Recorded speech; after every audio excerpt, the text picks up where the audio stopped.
je lui ai écrit une lettre de je sais pas combien de pages, mais je lui ai écrit chez lui en fait directement. Une lettre que je lui avais laissée sur la table pour lui dire je pense que t'es l'homme de ma vie, je t'aime, mais pour autant, voilà, enfin, c'est toutes les cases à cocher quoi. En fait, ça me fait peur. Ton besoin de musique, de machin, ça me fait peur. Moi, j'ai besoin de ça. De stabilité. Voilà, donc je lui fais une longue liste de courses et de cases à cocher, de tout ce que tu es et que j'adore et tout ce que tu n'es pas et que je pense avoir besoin.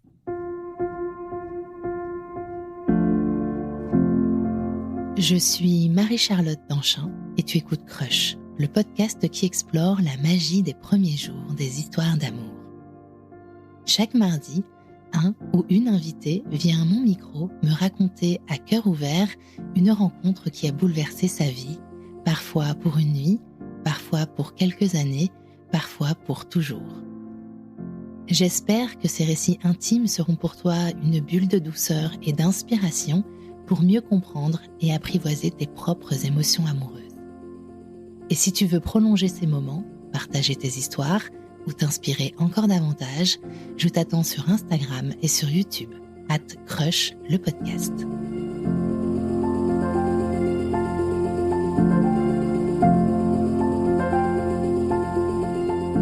Salut Valériane, comment vas-tu ? Très bien. Bonjour Marie-Charlotte. Je suis très heureuse d'être avec toi aujourd'hui. Valériane, est-ce que tu peux, s'il te plaît, te prêter au rituel de te présenter en 5 hashtags ? Alors, j'avais pas complètement préparé, donc ça va venir comme ça, avec le cœur et dans l'instant. Hashtag amour, évidemment. Hashtag y croire. Hashtag les séries du dimanche après-midi de M6, ça peut arriver dans la vraie vie. Ah, pas mal. Hashtag musique. Hashtag joie. Et hashtag kiffe ta vie. Très bien, ces hashtags me semblent parfaits. Valériane, est-ce que tu peux me dire, s'il te plaît, dans quelle partie de la France ou du monde tu as grandi et dans quel environnement familial ? Moi, j'ai grandi à Paris, juste à côté de Paris, en vrai, dans le 92, dans une famille très aimante, plutôt classique, papa, maman, l'école, j'ai 2 frères, l'école privée catho avec uniforme. Alors, petite particularité, dont ma maman était la directrice, ce qui n'est pas très Non. confortable. Voilà. Et puis, je suis l'aînée et je suis une fille, donc il y avait quand même pas mal de rigueur à la maison. Il faut montrer l'exemple, il faut, enfin, tous les concepts de la bonne éducation qui vont bien. Donc, à la fois très aimant et très cadrant, en même temps très structurant, on va dire. Ok. Quel couple parental tu as sous les yeux pendant ton enfance et quelle vision ça te donne de l'amour quand tu arrives au début de ta vie amoureuse et affective ? J'ai des parents qui s'aiment, qui se soutiennent beaucoup, qui travaillent tous les deux, qui tous les deux font, par exemple, tous les deux étendent le linge, tous les deux font la cuisine, ce qui n'est pas forcément évident dans les couples de leur génération, qui partagent les tâches énormément, qui sont hyper ouverts aux autres, qui sont extrêmement accueillants. C'est pas des gens qui ont beaucoup d'argent, hein, pour autant. Ils sont extrêmement accueillants. Et donc, j'ai eu l'impression de grandir dans une diversité d'accueil, de gens autour de moi, etc. Et en même temps, moi, d'avoir toujours eu ce besoin d'être reconnue, d'être aimée, montrer que j'étais aimable, que je valais la peine. Tu vois, il fallait qu'à l'école, je montre l'exemple, que je déçoive pas mes parents et surtout que j'étais la fille de la directrice, donc tu te tiens bien. Et quelle vision t'as de l'amour en fait ? Qu'est-ce que tu fantasmes l'amour ? Tu l'idéalises ? Tu t'y penses ? T'y penses peu ? T'y penses beaucoup ? Je sais pas trop parce qu'à ce moment-là, je suis quand même dans une école de filles. Ouais. Ah oui, il y a ça aussi, il y a ce léger détail. Alors, j'ai 2 frères, donc je sais aussi ce que c'est que de vivre avec des garçons, mais pour le coup, je suis quand même dans une école de filles et j'ai envie de plaire. Je trouve que mes copines, elles sont hyper populaires, super jolies, super à l'aise. Moi, je suis pas du tout à l'aise, je suis ultra timide. Je redouble ma seconde, toujours en privé, pour le coup, dans un lycée technique. Je voulais être ingénieure du son à l'époque. Ok. Dans un lycée technique où là, pour le coup, on est 2 filles et en solidarité, je m'assois à côté de l'autre fille et qui se retourne vers moi en me disant tu vois, moi, j'aurais voulu être un mec, je veux faire l'armée. Je dis, bon ben, on va bien s'entendre.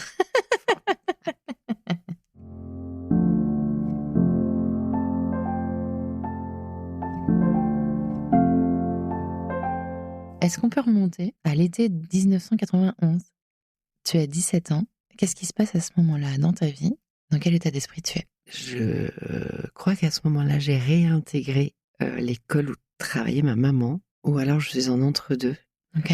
Entre, tu vois, l'école avec 100% garçons quasiment, et l'école où, alors ça c'est un peu ouvert, mais s'il y a 2 garçons dans la classe, c'est le max. Je suis dans une colère et un mal-être toute l'année. Je sèche les cours, je vais jouer au baby-foot, je vais à côté, je fais le mur régulièrement, j'ai faim. T'es une Voilà. rebelle. Ouais, j'ai besoin d'air. C'est un petit peu pendant des années, j'ai rien dit, j'ai été bien toute timide, bien mignonne, etc. Et ben là, maintenant, et de toute façon, ça va pas marcher, vous m'aimez pas plus. Donc là, je vais vous montrer que, tu vois, un peu comme tu défiles avec écrit aimez-moi en énorme, sauf que tu t'y prends très mal. On a rendez-vous, je pars ce jour-là avec les scouts, qui sont à peu près le seul endroit où je me sens très bien. Ce sont toujours mes amis d'ailleurs, et tu vois, des années plus tard. Et nous partons en camp tout ensemble. Alors, on est aussi que des nanas. Et le rendez-vous est donné pour tous les scouts de France devant Notre-Dame.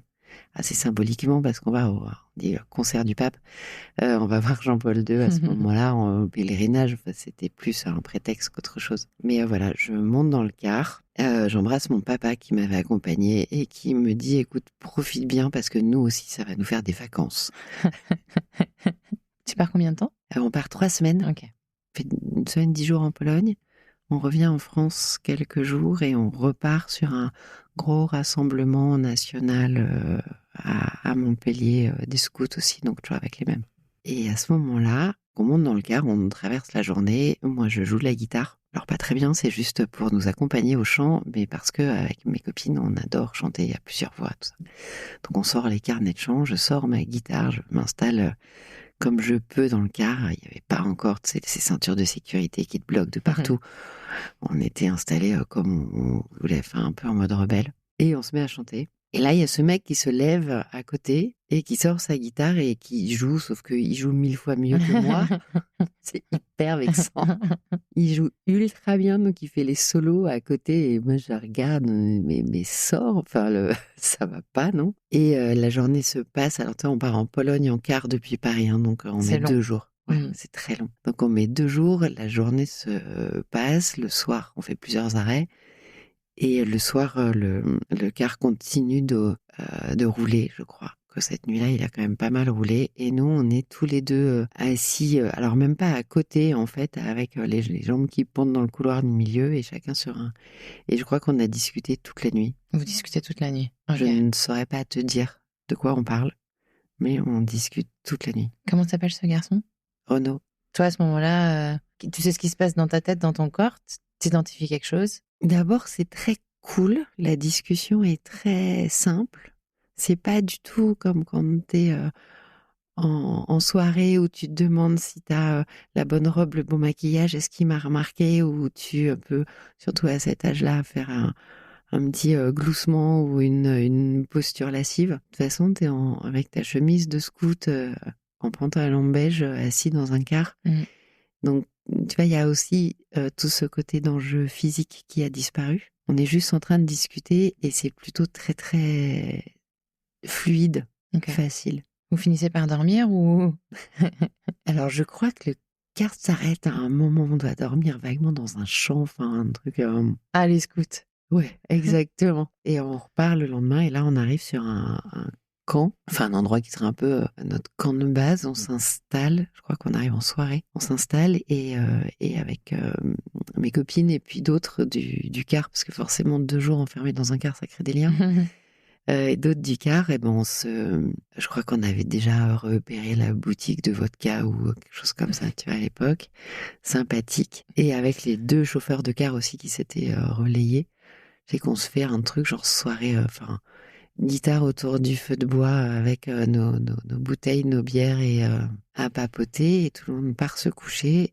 Et nous, on se retrouve, il y avait un lac à côté avec une petite cascade, un truc comme ça. Et nous, on se retrouve tous les 2 sur un banc. Avec Renaud ? Avec Renaud. Et je crois que c'est la première fois qu'on s'est embrassés, où on se dit que On était quand même trop bien ensemble. Donc, au bout de 2 jours de séjour, vous embrassez.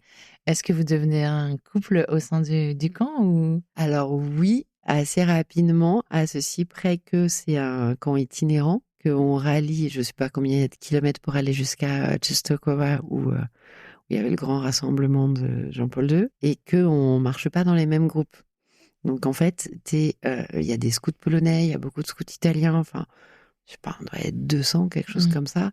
Donc oui, tu passes quand même pas mal de temps à jouer à cache-cache et à te chercher. Et on marche toute la journée, et donc le soir, le but étant de se retrouver. Lui, les autres avec qui il était dans le groupe sont aussi devenus nos potes, donc tous les soirs, on essaye de se retrouver tous, se refaire notre petit camp de base entre nous, quoi. C'est ta première histoire avec un garçon ou pas? Alors, c'est pas la première, mais c'est le premier vrai crush, pour reprendre, tu vois, c'est le premier vrai. Comment tu te sens pendant ce séjour avec lui? Comment ça se passe? C'est très très chouette, c'est très agréable, vraiment. On s'entend hyper bien. Le séjour se poursuit, on rentre après en France, on reprend le car en sens inverse, et il se trouve que lui, il est d'Annecy, et son groupe aussi, et donc on les laisse, et eux repartent à Annecy. Donc on les laisse dans le car à la gare de Strasbourg. Je te laisse imaginer nos têtes. Même mes copines aussi, parce que d'autres avaient craqué sur d'autres du groupe. Enfin bon, voilà, on est en mode, allez les filles, il faut qu'on se serre les coudes, on va chanter pour aller bien.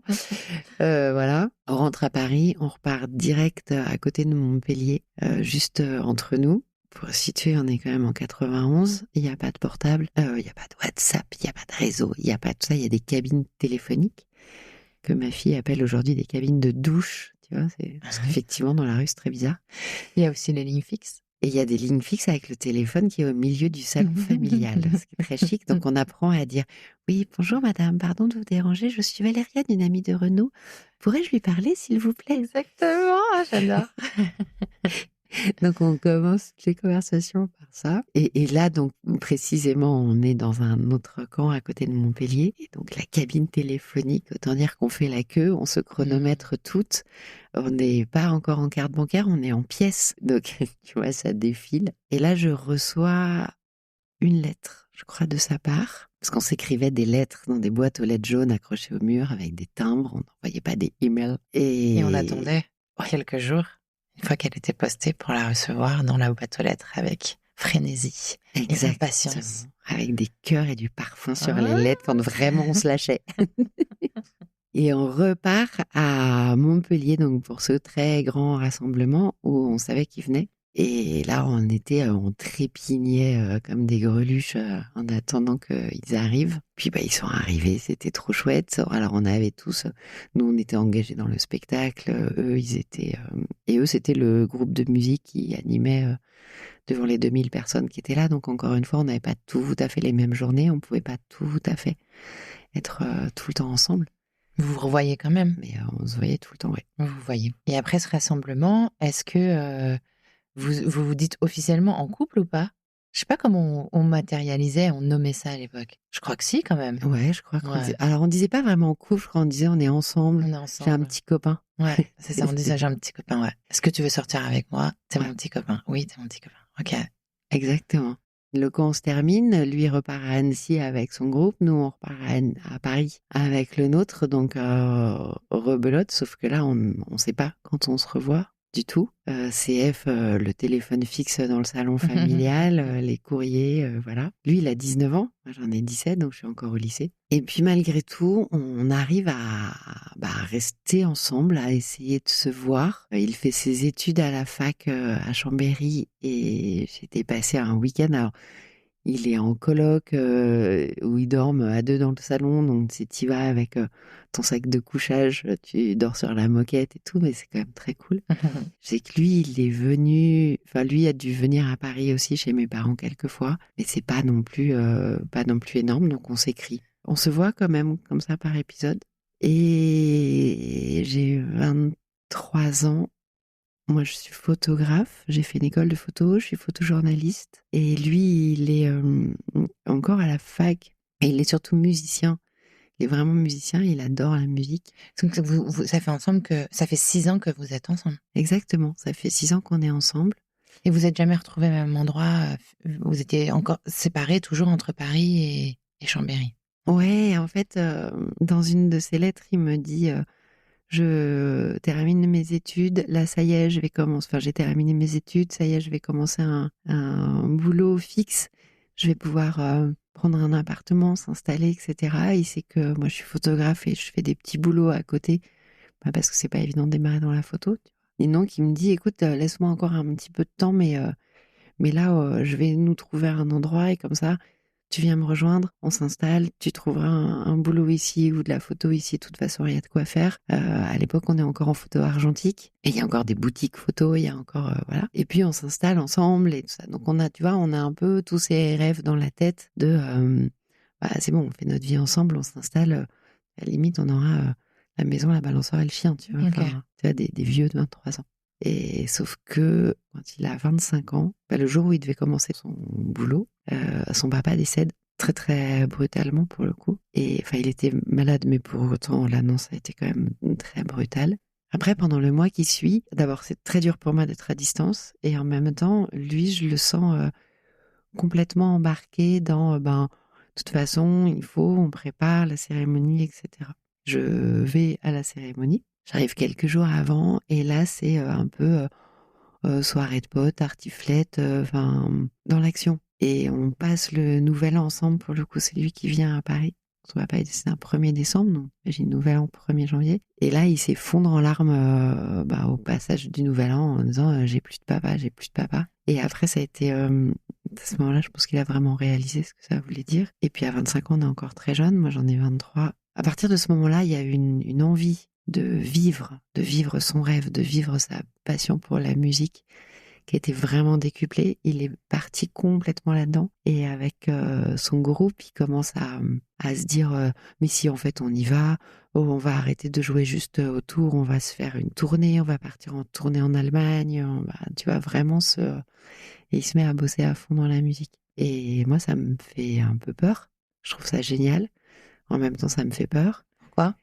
Il me dit viens, on va le vivre ensemble, on va le faire ensemble. Et tu vois, si on revient au début, ma famille très stable avec des boulots stables, tu vois, directrice d'école, mon papa il était policier, n'est pas tout à fait entrepreneurial et ni artiste. Et donc je me retrouve devant ce choix énorme de me dire mais moi avec la photo j'en rêve, mais ça veut dire que où est-ce qu'on va vivre et comment on paye un loyer et comment on s'installe et comment... Tu vois, il y a toutes ces questions qui arrivent, alors que juste avant, on parlait mariage, famille, enfant. Donc ça fait un virage. Et il y a toute une part de moi qui se dit, mais vas-y, c'est ton rêve aussi, va vivre. Tu vois, je vibre cette envie. Et toute une autre part de moi, très raisonnable, qui dit, non, mais non. Mais non, enfin, la vie de bohème, c'est pas pour toi, ma chérie, tu vois. Toi, t'avais prévu de te marier, un peu dans le schéma familial en fait, d'avoir tes enfants, d'avoir une jolie maison, un boulot qui va bien, etc. Donc je reprends des études à ce moment-là. Je crois que j'ai même pas vraiment regardé ce que c'était, tu vois. J'ai pris études en alternance pour gagner de l'argent en 2 ans et le meilleur taux de réussite. Ok, chambre de commerce, assistante de direction, bon bah on y va. Mais tu vois le non-choix. Hein. Et ton histoire avec Renaud? Lui, il part dans les tournées, la musique, et moi, je fais un peu ce non-choix raisonnable, mais très sécurisant, rassurant, de rester en alternance à Paris, avec, du coup, t'as l'entreprise et l'école à Paris, donc, ouais, et t'as 5 semaines de vacances. Tout à coup, alors t'as un peu d'argent, mais ça réduit ton champ de possible. Et dans ces tournées, en fait, on n'est plus ensemble, on est ensemble quand on se voit. Donc, Vous avez pris cette décision? Ou ça s'est fait comme ça? ça s'est un peu fait comme ça. Okay. Lui, il est aussi avec d'autres filles. Moi, je rencontre d'autres garçons. Alors, en général, je te le donne en mille, c'est des musiciens pour la plupart. Enfin, les gens sur qui je flash, ils sont musiciens, ils sont un peu artistes, ils sont un peu hors cadre, un peu rêveurs, un peu... Voilà, enfin, il n'y a pas de secret, quoi, normal. Et lui, dès qu'il vient à Paris en concert, forcément, j'accours, on se voit, mais parfois même dans l'Oise, dans l'Essonne, enfin, pas tout à fait à côté. Mais sinon, il rentre à Chambéry, il repart en tournée, etc. Okay. Et ça reste comme ça, en pointillé. jusqu'au jour où je rencontre celui qui sera mon mari et je me dis que c'est pas possible, enfin, on peut pas continuer à avoir cette relation en pointillé. Je vais chez Renaud. Après, on était au ski avec mes parents. Il me dépose chez lui pour, enfin, c'était vraiment 48 heures. Je repartais le lendemain ou le surlendemain, je crois. On se fait une journée de ski ensemble et c'était vraiment les adieux. Hyper déchirant. Mais je lui ai écrit une lettre de je sais pas combien de pages, mais je lui ai écrit chez lui en fait directement. Une lettre que je lui avais laissée sur la table de je sais pas combien de pages pour lui dire je pense que t'es l'homme de ma vie, je t'aime, mais pour autant, voilà, enfin, toutes les cases à cocher quoi. En fait, ça me fait peur. Ton besoin de musique, de machin, ça me fait peur. Moi, j'ai besoin de ça. De stabilité. Voilà, donc je lui fais une longue liste de courses et de cases à cocher, de tout ce que tu es et que j'adore et tout ce que tu n'es pas et que je pense avoir besoin.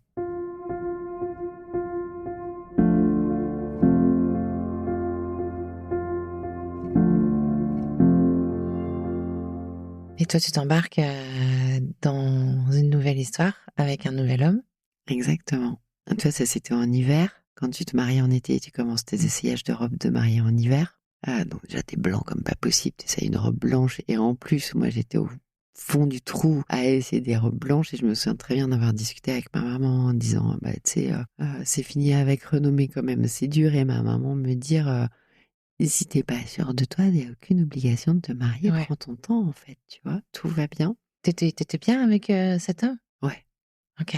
Il Non, il j'étais très t'apportait bien. la sécurité émotionnelle, il t'apportait toutes ces cases dont tu parles. Ouais, exactement. Je crois que c'était. Il n'y a pas de secret. Je crois qu'on attire ce que l'on renvoie et on attire les bonnes personnes au bon moment pour nous. Et à ce moment-là, c'était exactement la bonne personne avec un petit grain de folie, un petit côté farfelu, drôle, etc. Et en même temps, une famille très stable, très aimante. Il cochait toutes les cases qui vont bien, etc., etc. Donc, côté très rassurant. Ok. Donc là, tu vis cette vie dont tu rêvais. Exactement, on se marie, on fait un très beau mariage. Renaud vient au mariage, parce qu'on est toujours en lien quand même.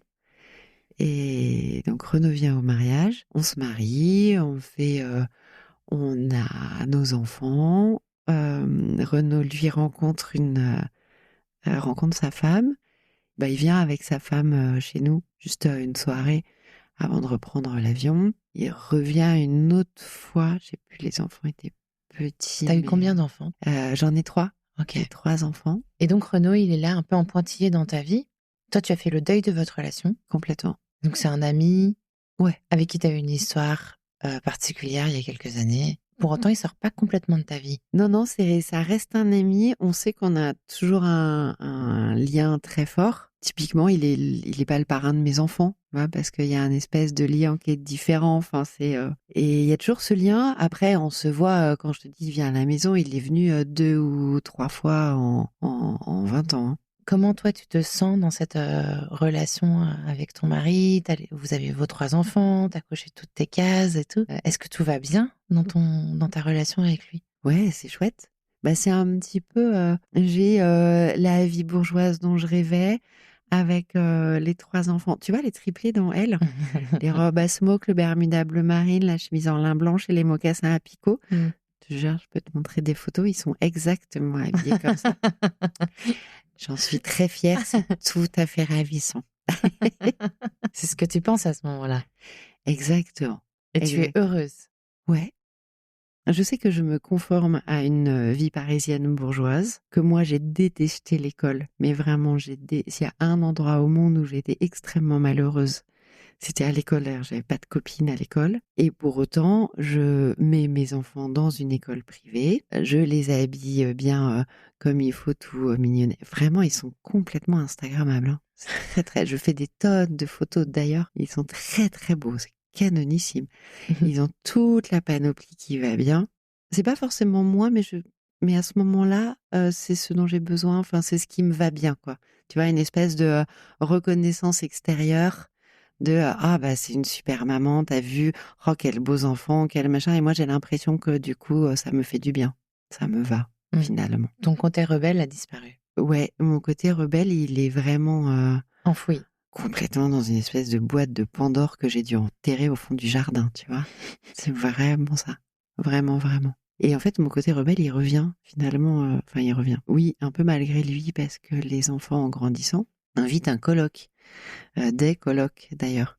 La dyslexie, dysorthographie, dysgraphie. Ils ne sont pas aussi parfaits. C'est ça. Mince, qu'est-ce que tu voulais? Carrément, tu vois. Trouble de l'attention, HPI, la totale.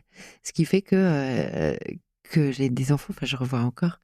Mon fils aîné, par exemple, il fait de la trottinette, il fait du vélo sans petite roulette à 2 ans. On va au patinage artistique, enfin on fait du patinage, il saute, il fait des petits sauts, etc. Voilà. Mais il prononce pas un mot. Ok. Il parle à 3 ans quand vraiment il est obligé dans la classe et qu'il faut qu'il dise bonjour. Et les 2 autres qui suivent sont un peu pareils, tu vois, Ok. quand les enfants disent bonjour madame, qui sont bien polis, bien mignonnels, les miens, ils sont très Instagrammables. Par contre, ils regardent la dame, ils disent pas bonjour, ils se retournent vers moi et ils me disent maman, pourquoi elle est triste, la dame? C'est une épreuve pour toi? C'est difficile? Au début, oui, parce que tu sais pas trop comment faire. Après, j'ai toujours tendance à moi avoir le verre à moitié plein. Donc, en fait, je me dis, ok, maintenant ils sont comme ça, d'accord, mais comment on avance? C'est quoi la suite? Qu'est-ce que je peux faire pour les aider? Voilà. Et c'est à ce moment-là que je commence à me renseigner beaucoup, beaucoup, beaucoup, à lire énormément de livres. Évidemment, en bonne, le côté rebelle enfoui au fond du jardin, ben, je prends les livres en 5 minutes par jour, l'étape de multiplication, en 3 minutes par jour, un peu de lecture, etc., etc. Tu vois, toutes ces règles encore, tu vois, il faut, tu dois. Et puis assez rapidement, ça me gonfle. J'en vois à peu près tout balader. Et je me dirige vers une littérature très différente, alors bien souvent du Canada d'ailleurs, qui s'appelle Vive la dyslexie. Rien que le titre me plaît beaucoup, vers tout ça. Et c'est là que je commence à switcher un peu dans l'éducation et à adapter pour eux. À ce moment-là, mon mari se met à culpabiliser beaucoup parce que la dyslexie, ça vient de lui. Et cette famille, enfin, c'est génétique, hein, de toute façon, toutes les neuroatypies, il y a une grosse part de génétique. Et ça vient de lui, et lui culpabilise de flûte, c'est moi qui leur ai donné, enfin c'est vraiment pas cool pour eux, etc. Et en même temps, moi, ça me pose pas plus de sujets que ça, quoi. Et enfin, lui voit aussi tout ce qu'on fait, nous, pour nos enfants, que lui, il a pas eu. C'était, alors je blâme absolument personne, c'était une autre époque. On en parlait beaucoup moins de dyslexie, etc. On allait chez l'orthophoniste et puis ça allait bien. À ce moment-là, tu considères que vous êtes encore un couple ou ça devient un peu... On est un couple parental, on s'entend bien, on est des bons colocs, on n'est plus un couple amoureux. Je pense qu'on est des bons parents, on serre les coudes. Ça fait des années qu'on part plus que tous les deux, qu'on n'a pas fait de week-end en amoureux. Et toutes les vacances, on les passe soit chez ses parents, chez les miens ou avec des potes. Toi, il y a quelque chose qui te manque dans ta vie à ce moment-là? Quand je commence le coaching, je me rends compte qu'on fait jamais rien de façon... Enfin, inconsciemment, si je pars dans le coaching, c'est a priori pour aider mes enfants.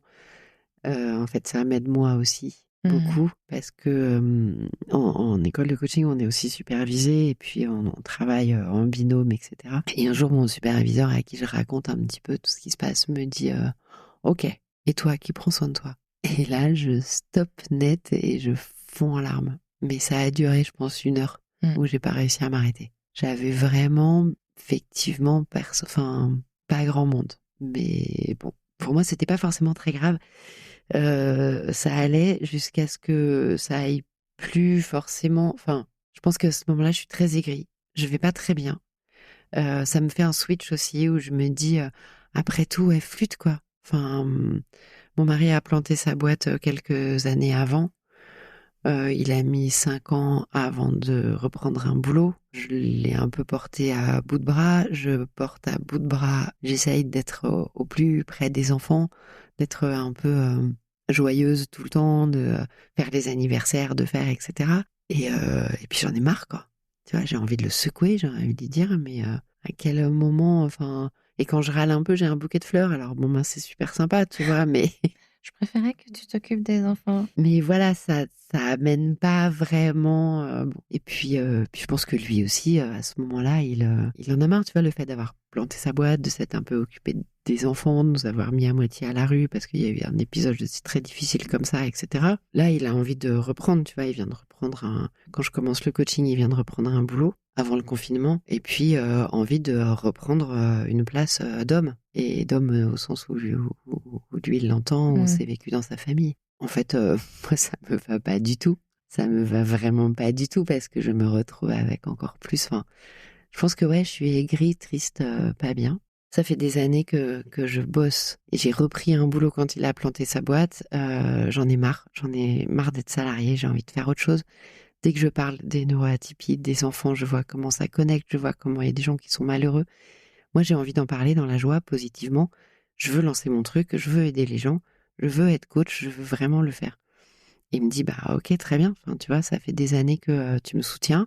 Maintenant, c'est à moi, c'est à ton tour d'y aller. C'est à moi de te soutenir. On est plus potes et amis et soutenants que réellement couple. Ok. Tu vois, mais au moins, il y a ces paroles de je vais t'aider, je vais te soutenir, etc. Et alors là, je me lance, j'y connais rien à rien en entrepreneuriat. Ça fait plus de 20 ans que je suis salariée. Et donc là, tout y passe, j'ai mon diplôme de coach en poche, mais c'est à peu près tout. Et donc, je fais plein de formations d'entrepreneurs, de tout. Et je vois aussi, je vois passer sur les réseaux cette formation podcast. Et je me dis, trop cool, parce que moi qui ai envie justement de parler de neuroatypie, le podcast, génial, ça me va très bien. C'est une école québécoise. Et je me lance là-dedans. Et alors, ça parle, faire son jingle, Moi, j'y connais rien. Je suis une quiche en technique. En plus, j'ai très, très peur de la technique. Donc, je suis capable de tourner autour du micro 20 fois avant de l'allumer. Tu vois, la cata totale. Et là, je me dis, go, go, go, allez, hop, on y va, il faut que tu t'y mettes quand même. Et je vois tous mes camarades de promo, là, qui sont tous, youpi, ça y est, j'ai fait mon épisode 0. Ouah, j'ai réussi, j'ai fait mon jingle. Ouah, et moi, je suis là à la traîne en me disant, mince. Et donc ça, c'était début janvier. Genre, fin février, j'ai toujours rien lancé, rien fait, rien commencé. Et je supporte pas ma voix dans le micro, donc ça veut te dire. Et là, je me dis, mais au fait, Renaud, il est musicien. Je pense qu'il fait toujours de la musique à ce moment-là parce qu'on, tu vois, on s'envoie 2 SMS par an, hein. Un pour son anniv, un pour mon anniv. Je me dis, Renaud, il est musicien. En plus, je sais qu'il bosse dans une radio. Peut-être que ça peut être intéressant. Et donc, je l'appelle. Ça fait combien de temps que tu l'as pas vu à ce moment-là? On s'est croisés l'été précédent où j'étais en vacances à côté d'Annecy avec mon mari et les enfants, mais avant ça, ça faisait 8 ans qu'on s'était pas vus. Ok. Vus en vrai. Donc là, tu te dis, peut-être qu'il peut m'aider. Exactement. Et donc, je l'appelle, on commence à papoter de musique, de tout ça. Et il me dit, alors, écris, dis-moi ce que tu souhaites, quel type de musique, quel type de, etc. Et on commence à se parler très, très régulièrement. Le lien se recrée, mais comme quand on était jeune, les échanges sont fluides, faciles, etc.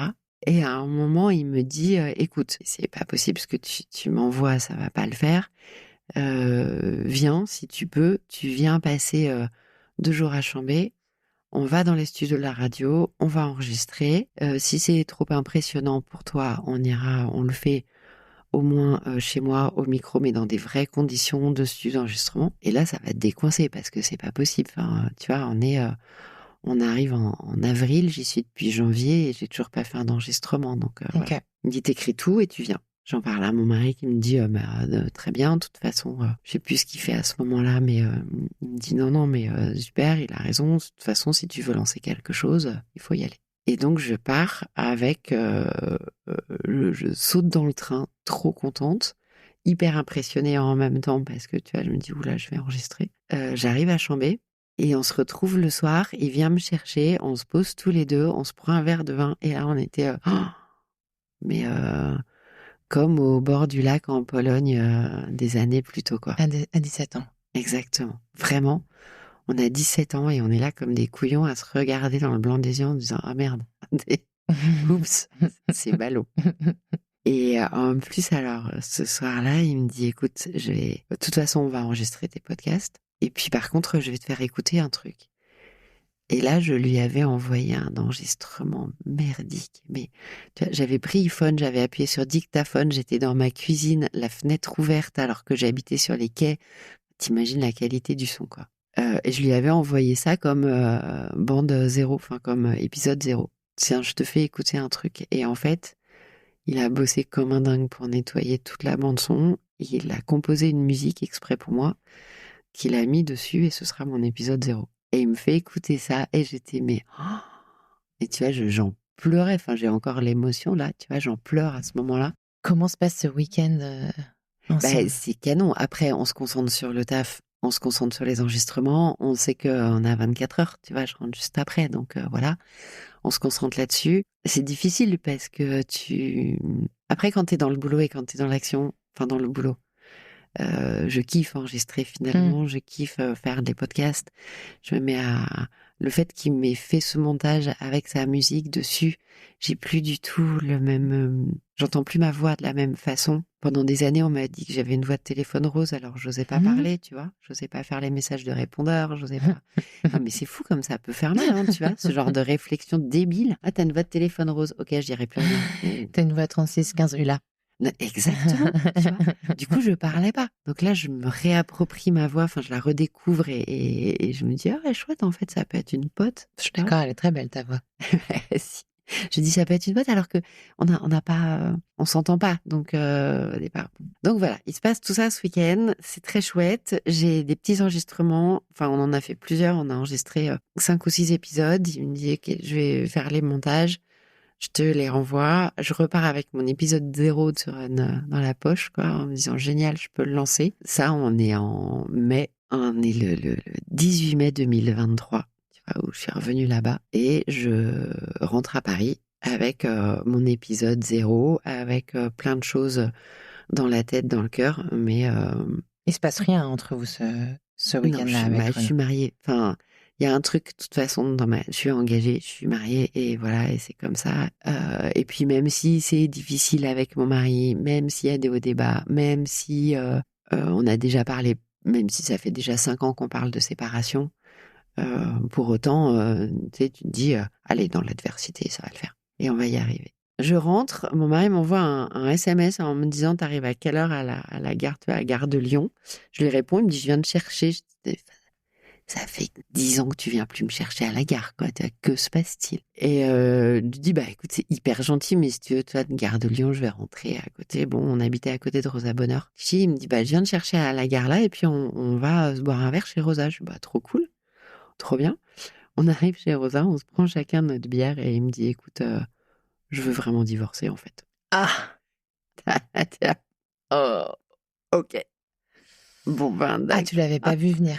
Ah non, pas du tout, tu vois. Et quand il a dit, je vais te chercher à la gare, je m'attendais au bouquet de fleurs. Bon, et sur le coup, ça reste un peu comme d'hab, tu vois. Je suis en mode, ouais, ok. Bon, bah, comment on avance? Tu vois, j'intègre pas le truc, quoi. Et donc, on part sur ce truc de comment on avance. Alors, on en discute, on en parle toute la soirée, on fait comme ça, ah bon, t'es sûr, etc. Bon. Et puis, ça va durer un petit peu. Et un peu entre deux, en se disant, oui, bon, d'accord, mais sur un malentendu, ça va continuer quand même.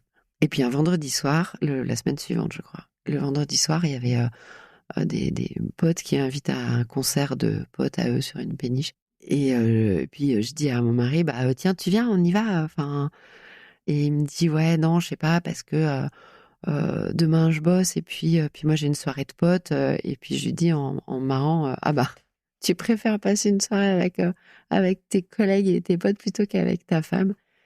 Et là, il bug, il me regarde très sérieusement et il me dit, ben, je suis désolée, mais oui. Ok. Il est honnête. Ouais. Il est honnête. Non, mais c'était hyper honnête, tu vois. Et là, j'ai perdu le son de la voix. Je me souviens que je suis partie au concert, que j'ai appelé Renaud, que j'ai pas pu prononcer un mot. Et du coup, je lui ai envoyé des SMS. J'ai appelé ma meilleure amie aussi. J'ai envoyé des SMS parce que j'arrivais pas à parler. Donc elle m'a fait des exercices de respiration. Alors, tu vois, t'es dans le métro le soir avec des lunettes de soleil. Bon. Et je suis arrivée à ce concert et le fait d'avoir la musique et tout, je me suis remise à danser, à chanter, ça m'a fait un bien fou, c'était dingue. Et après, on est parti en mode action. Donc vous avez divorcé. Voilà, tableau Excel. En plus, on est des très bons potes, donc tu vois, on a fait des tableaux Excel. Qu'est-ce qu'il y a dans la cuisine, dans chaque pièce, dans machin, Voilà. Qui prend quoi? On a mis des cases. Alors, c'est dur émotionnellement pour certains objets parce que, évidemment, la bague de fiançailles, et puis des choses qui ont aucune valeur mais qui te rappellent plein de souvenirs. C'est très dur, mais pour autant, tous les soirs, on s'y mettait, on était sur notre tableau Excel et on cochait des cases. Waouh. Ah, Et c'est en lunaire disant on d'imaginer avance. ça. Ouais, ouais, ouais, ouais. Et en se Ok. disant on avance et lui je l'entendais avec, alors je sais pas si c'était des crushs de chéri, d'autres gens dans la chambre. Moi je dormais sur le canapé et puis on a avancé comme ça. On l'a dit aux enfants. Donc là on est début juin, tu vois. On le dit aux enfants fin juin. On a attendu parce que l'aîné passait le bac, donc on a attendu qu'il passe le bac. On le raconte. Alors on avait fait un storytelling d'enfer et ah ouais, on était hyper bien orchestré pour notre storytelling en racontant un petit peu. Les deux garçons nous disent ah, j'en étais sûre, je le savais, c'était sûr. Notre fille fond en larmes. On lui dit t'appelles qui tu veux. Elle appelle ma maman et j'entends ma maman lui dire mais tu vois ma chérie, regarde papa et maman, c'est très froid à la maison, l'ambiance c'est pas, tu vois, il y a pas beaucoup de rire chez vous, il y a pas beaucoup de joie, il y a pas, enfin, et puis par moments c'est très tendu quand même. Et là j'entends ma fille lui dire bah c'est normal, de toute façon c'est pas grave, c'est toujours comme ça. Ok. Et là, je me dis, non, en fait, c'est pas possible. Enfin, puis du coup, on se regarde avec mon mari et on se dit, ben, hors de question qu'il continue à vivre ça, quoi. Hors de Ah, c'est question, fou. c'est pas possible. On passe quand même une partie de l'été ensemble, puisqu'on avait prévu, comme tous les ans depuis 15 ans, de faire la semaine de vacances de potes dans une maison de famille de son côté. Donc, on part quand même avec les 25 potes, les enfants, tout le monde. Est-ce que toi, t'as Renaud dans la tête depuis le début de ce processus de séparation? Oui, je l'ai dans la tête. Oui, je sais qu'il est là. On en discute. D'ailleurs, on se parle souvent. Pour moi, ça ouvre pas. Enfin, c'est un amour de jeunesse, quoi. Tu vois. Donc, tu te dis, oui, craquer pour enfin, retrouver mon premier amoureux, craquer pour mon premier amoureux, c'est trop cool. Est-ce que ça veut dire que 30 ans plus tard, 20 ans plus tard, enfin, ouais, 30 ans plus tard, même plus, on est toujours fait, 33 ans, on est toujours fait pour être ensemble. Est-ce que, enfin, tu vois, on a évolué, quoi. Il C'est s'est clair. passé plein de choses. Lui, il a perdu sa maman juste quelques temps avant. C'est des gros bouleversements, c'est des choses qui sont très violentes à vivre et on ne sait pas comment on réagit derrière. Donc voilà, c'est un super ami, on se parle, je sais que je l'aime, mais construire quelque chose, enfin, tu vois, bon, j'ai 49 ans, voilà. Et au bord de la piscine, avec les copines, un mojito dans une main, une clope dans l'autre, je leur dis, non, bah, de toute façon, cette année, on va être en alternance avec, du coup, mon ex-mari, on va se faire de l'alternance une semaine, moi, je vais bouger, j'irai là, et puis après, je savais que lui, il voulait partir dans le sud, que moi, je voulais pas rester à Paris. Et de toute façon, j'avais absolument pas les moyens d'acheter à Paris en étant en location. Donc, de toute façon, il fallait que je trouve un truc, vu mon âge, à acheter, à me poser et tout. Et puis, quand on discutait avec moi, il me disait, mais pourquoi tu irais pas vers Annecy, t'adores cet endroit, c'est trop chouette et tout. Et je me dis, ouais, tiens, pourquoi pas. Et puis, j'en parle à Renaud qui me dit, moi, je connais bien le directeur d'une école là-bas qui pourrait être pas mal pour tes enfants, parce qu'il y a toujours ce problème, entre guillemets, mais en tout cas, mes enfants, avec toutes leurs difficultés, je les mets pas dans n'importe quelle école, n'importe quel Mais du coup, endroit. si vous n'êtes pas dans Je la même regarde. ville, les enfants, ils sont avec toi? Ouais. Ok. Et donc, ils les voient le week-end, Il les voit aux vacances. aux vacances. Ok. Et donc voilà, tu vois, on se discute comme ça. Donc on est sur une discussion piscine, un mojito dans une main, une clope dans l'autre avec les copines. Et je leur dis, je vais chercher ça, je vais chercher ça. Et puis là, elles me disent, attends ma chérie, tu quittes ton job, tu montes ta boîte, tu changes de ville et tu penses qu'un propriétaire, il va te dire, ah ben bien sûr, je te loue mon appart. Enfin, tu vis dans quel monde en fait, n'importe quoi. Il faut que tu achètes et il faut que tu achètes pendant que tu es toujours en contrat. Et là, j'appelle Renaud en disant, vite, il faut que j'achète pendant que je suis toujours en contrat. Est-ce que tu veux bien visiter pour moi?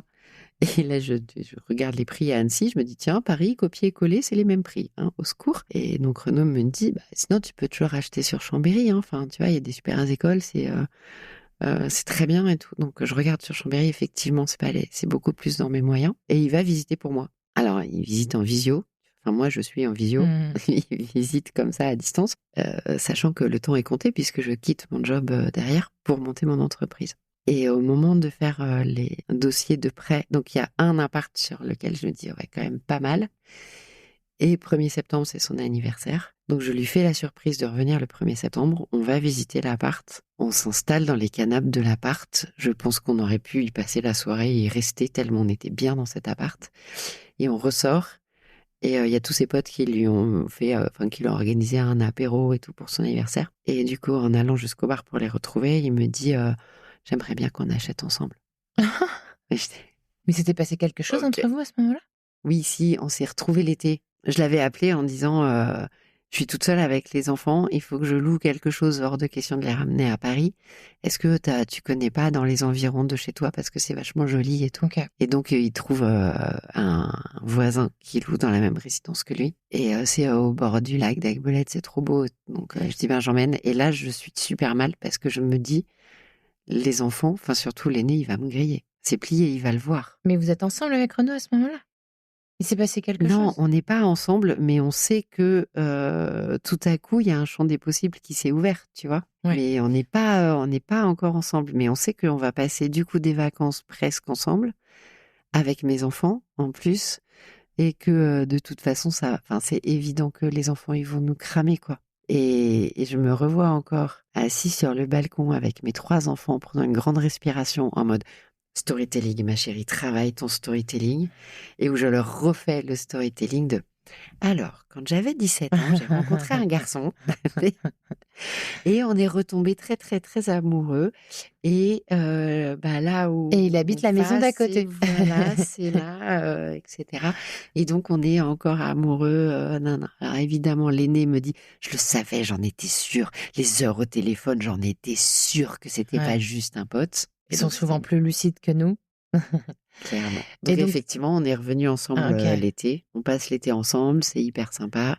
Et après, donc quelques mois plus tard, quand vous visitez cet appartement à Chambéry, là, il te propose d'emménager avec toi. Tu le prends comment? 2 semaines plus tard. Ah, 2 Il me semaines plus propose tard. d'acheter l'appart avec moi. Je trouve ça génial. Je trouve ça trop chouette. Je dis, allons-y. Il y a un espèce de truc. Après, il y a tout un enchaînement parce que quand tu achètes un appart à 2, sans être marié, divorcé, etc., tu vois, enfin, sans être ensemble pour se protéger l'un l'autre, tu te retrouves devant le notaire qui te dit, attendez, par contre, je vais vous expliquer un truc. C'est que là, madame, vos parts, elles vont à vos enfants. Monsieur, vous n'avez pas d'enfants, donc ça va à vos frères et sœurs. Ça veut dire acheter les parts pour vous protéger. C'est Pax et testament. Moi, j'entends Pax ou testament. Donc, on dit, ouais, ok, on fait un testament. Il nous dit, non, c'est Pax Pax et testament. Et là, on dit, waouh. Ah, bah oui. Là, pour le coup, ça va quand même très, très, très vite. Entre on se retrouve l'été et Ouais. on doit se paxer faire un testament. On va y aller tranquille. On va d'abord faire un testament. On va y aller tranquille. Donc voilà, on achète cet appart. Il y a des tonnes de travaux. Très symboliquement, on signe l'appartement le 1er décembre, qui est la date anniversaire du décès de son papa, en disant voilà, là, on repart sur un truc de joli nouveau.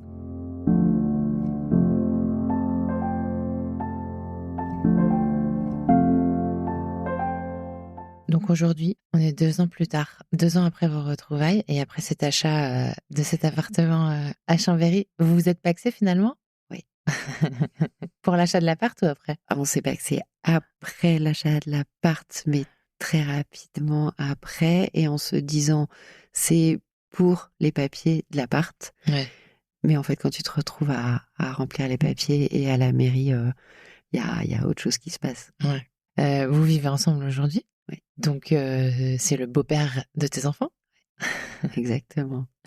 Quand tu repenses à toute cette histoire, toi, tu te dis quoi? Qu'est-ce que tu as appris sur toi? Qu'est-ce que tu as appris sur l'amour? Qu'est-ce que tu as appris sur la vie? En fait, très rapidement, je pense que j'ai voulu rentrer dans des cases de bonne éducation, dans des cases de tu dois, il faut, de fais plaisir.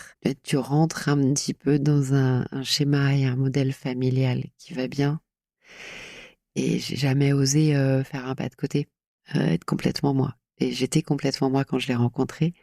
J'étais la part de moi qui avait envie de le suivre, de faire de la photo, de vivre dans un van, et c'est pas grave parce que de toute façon, demain, on sait même pas ce qui va se passer, donc tout est à construire demain. Sauf que moi, j'ai planifié sur les 20 ans, 30 ans à venir. Et que finalement, quand tu vis pas ta vie, tu passes à côté de ta vie et t'en construis une qui te rend pas forcément très heureuse. J'ai été très malheureuse sur la fin de mon mariage, mais je m'en rendais pas compte. S'il y a bien une chose que je reconnais à mon ex-mari, c'est le courage qu'il a eu de dire stop.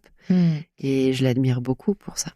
Parce que moi, ça m'a rendu ma liberté et ça m'a offert de vivre vraiment mon histoire, tu vois. Même en me rendant compte que j'étais à nouveau amoureuse de Renaud et que lui aussi, j'imaginais pas que ce serait encore possible. Est-ce que des fois tu te dis, c'était pas le bon moment en fait, quand on avait 25 ans? C'est pas si mal en fait que l'histoire se soit terminée. Aujourd'hui c'est mieux et c'est mieux comme ça. Clairement, on a fait chacun notre chemin, c'est-à-dire qu'on est parti dans les deux extrêmes. Moi, dans la vie bourgeoise, tradie, parisienne extrême, en occultant toute une partie de moi. Et lui est parti dans l'extrême inverse, dans son côté très, très artiste. Bohème. Exactement, bohème, artiste. Et aujourd'hui, on se retrouve complètement parce que on s'est tous les deux réconciliés, lui avec sa part bourgeoise quand il était petit. Quand on lui demandait ce que tu veux faire plus tard, il disait je veux être papa. Et il a pas eu la chance d'avoir des enfants. Enfin, je dis la chance, c'est pas forcément. Ouais. En tout cas, lui en avait envie. Et donc aujourd'hui, il est super heureux aussi d'être beaucoup plus posé. Voilà. Alors, il fait toujours des concerts, il fait toujours de la musique, il crée toujours. Il est toujours président d'une radio associative locale à Chambé. Il fait toujours des millions de choses. Il y a ça aussi, c'est-à-dire qu'on est très proches, très fusionnels, et pour autant, on respecte énormément la part de liberté de l'autre. Et ça, certainement que à 23 ans, 25 ans, on n'en était pas complètement capable. Ouais, c'est sûr. C'est sûr, c'est sûr. C'est ça qui est fou de se dire. C'est ça le plus fou, moi, je trouve. Qu'est-ce que tu lui dirais à la Valériane qui monte dans le bus pour partir en camp scout en été de 1991? Si tu l'as croisée aujourd'hui, tu lui dirais quoi? Peut-être la même chose que ce que mon papa m'a dit dans le bus. Vas-y, éclate. Quand je suis montée, tu vois. Vas-y, éclate-toi. Nous aussi, ça va nous faire des vacances. Est-ce que tu veux glisser, pour terminer, un petit mot à Renaud?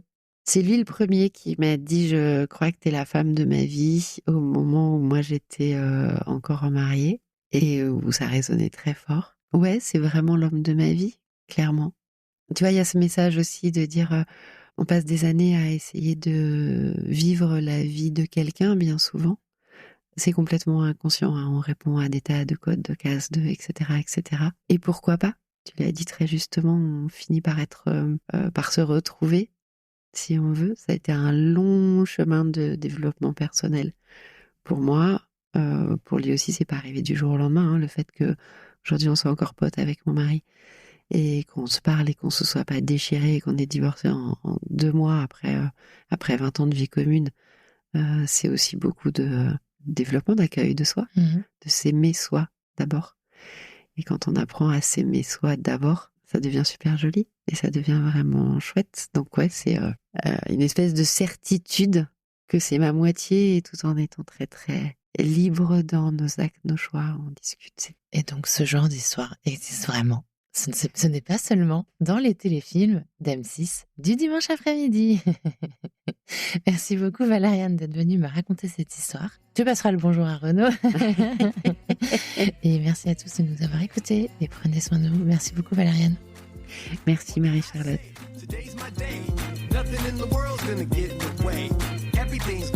Merci d'avoir écouté cet épisode. Je compte sur toi pour aller mettre 5 étoiles et un commentaire sur ta plateforme d'écoute favorite, notamment Apple Podcast.